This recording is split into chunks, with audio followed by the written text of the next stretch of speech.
বললেন আনফুসিকুম শব্দের অর্থ হচ্ছে তোমাদের মধ্য থেকে তোমাদের কাছে আল্লাহ একজন রাসূল প্রেরণ করেছেন। আর আল্লাহর পয়গম্বর বললেন আনফুসিকুম, আল্লাহর পয়গম্বর বললেন ও আনাস আনফুসিকুম শব্দের অর্থ হলো আল্লাহ তাআলা শ্রেষ্ঠ বংশের একজন রাসূল তোমাদের কাছে পাঠিয়েছেন। আল্লাহর পয়গম্বর বংশের মর্যাদার সবচেয়ে উত্তম মর্যাদার অধিকারী ছিলেন।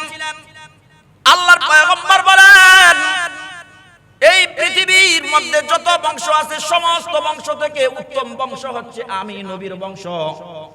এই পৃথিবীর মধ্যে যত বংশ আছে সমস্ত বংশ থেকে আমি নবীর বংশ হচ্ছে শ্রেষ্ঠ বংশ।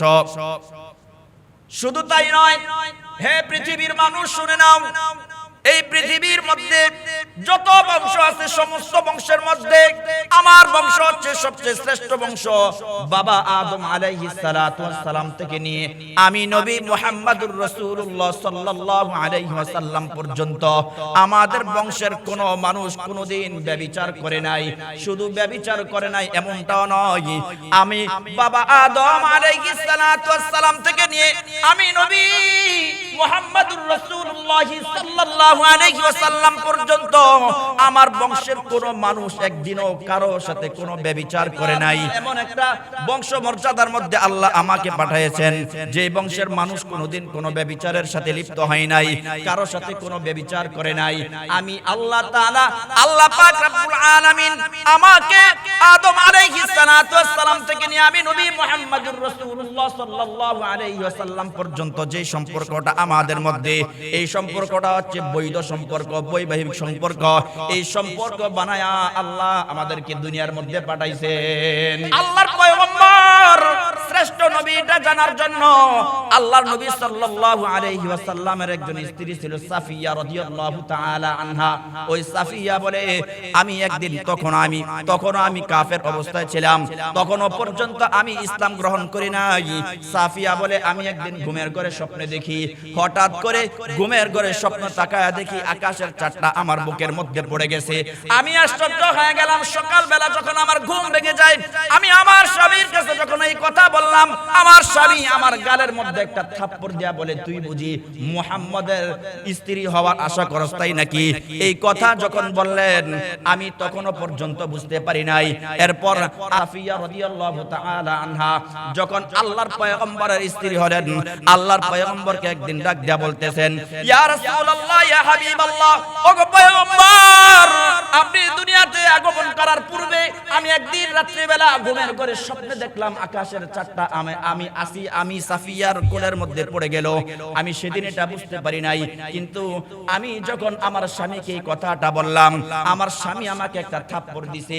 ওই থাপ্পড়ের কারণে আমার গালের মধ্যে একটা লাল দাগ পড়ে গেছে।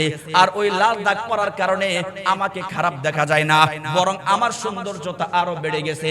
আল্লাহর পয়গম্বর যখন আমার গালের এই দাগটা দেখে জিজ্ঞেস করলেন তোমার এই অবস্থা কি জন্য? এবার আমি আমার পয়গম্বরকে ডাক দিয়ে বললাম ইয়া রাসূলুল্লাহ ইয়া হাবিবাল্লাহ, ওগো পয়গম্বর আপনি দুনিয়াতে আসার পূর্বে আমি একটা ওই যে চাঁদ দেখছিলাম, ওই চাঁদটা যখন দেখলাম আমার স্বামীকে আমি বললাম, আমার স্বামী বলে তুই বুঝি মুহাম্মাদের স্ত্রী হওয়ার আশা করস? ইয়া রাসূলুল্লাহ আমি ওই স্বপ্নের ব্যাখ্যাটা তখন বুঝতে পারি নাই, তবে এখন আমি বুঝলাম এই স্বপ্নের ব্যাখ্যাটা হচ্ছে আল্লাহ তাআলা আমি সাফিয়াকে আপনার বিবি বানায় দিবে। আল্লাহর নবী সাল্লাল্লাহু আলাইহি ওয়াসাল্লাম পৃথিবীতে আগমন করার পূর্বে আল্লাহ তাআলা বিভিন্ন মানুষের মাধ্যমে আল্লাহ তাআলা আমার রাসূলের আগমন বার্তা দিয়া দিলেন। আল্লাহর নবী সাল্লাল্লাহু আলাইহি ওয়াসাল্লাম আদনান পর্যন্ত হচ্ছে নবীর বংশ। আদনানের সন্তান হচ্ছে মাআদ। এই মাআদ যখন পৃথিবীতে আগমন করে, যে যুগটা ওই যুগে যে যুগে আগমন করে ওই যুগটা ছিল জালেম বাদশা বুখতে নসরের যুগ। বুখতে নসরের যুগ ছিল, ওই বাদশা মানুষদের প্রতি জুলুম করত। ওই যুগে আল্লাহ তাআলা একজন নবী আল্লাহ তাআলা দুনিয়াতে পাঠায়া দেয়। ওই নবীর নাম হচ্ছে আরমিয়া ইবনে হাইকাল। আরমিয়া ইবনে হাইকাল দুনিয়াতে আগমন করে যখন, তখন ওই মাআদের বয়স মাত্র 12 বছর। আল্লাহ তাআলা পয়গম্বর আরমিয়াকে জানায়া দেয় ও পয়গম্বর আরমিয়া আপনি এই মাআদ সন্তানটাকে আপনার বোরাকের পিছনে উঠায় নিয়ে যাইয়েন। হাইকাল আল্লাহ তাআলা তাআলাকে ডাক দিয়ে বললেন, আয় আল্লাহ, আপনি এই মাআদ সন্তানটার সাথে আপনার এমন কি সম্পর্ক যে আপনি তার প্রতি এত সুন্দর নেক নজর দিয়েছেন? আল্লাহ তাআলা পয়গম্বর আরমিয়াকে ডাক দিয়ে জানায় দেয়, ও পয়গম্বর আরমিয়া, আমি এই মাআদের বংশ থেকে আমার নবী মুহাম্মদুর রাসূলুল্লাহ সাল্লাল্লাহু আলাইহি ওয়াসাল্লাম গোটা পৃথিবীর সর্বশ্রেষ্ঠ নবী বানায়া এই বংশ থেকে আমি আল্লাহ দুনিয়াতে পাঠাইব।